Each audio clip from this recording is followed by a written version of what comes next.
Hello दोस्तों, मैं सुमन यादव और स्वागत करती हूँ आप सभी का अपने यूट्यूब चैनल पर।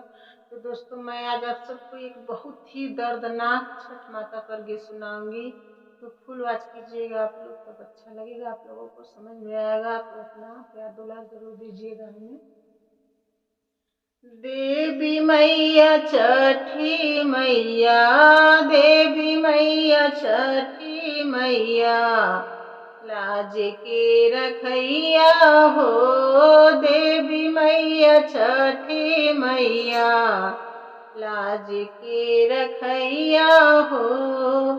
माता दिहलु पिता दिहलु, दिहलु बहिनिया हो। माता दिहलु पिता दिहलु, दिहलु बहिनिया हो। छठी मैया बिरना देदा, छठी मैया बिरना देदा, राखी के बनैया हो। छठी मैया बिरना देदा, राखी के बनैया हो।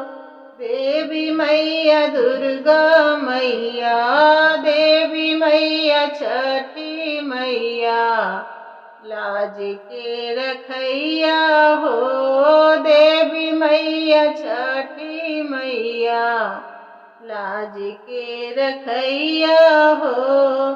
धान दिहलु दौलत दिहलु, दिहलु महलिया हो।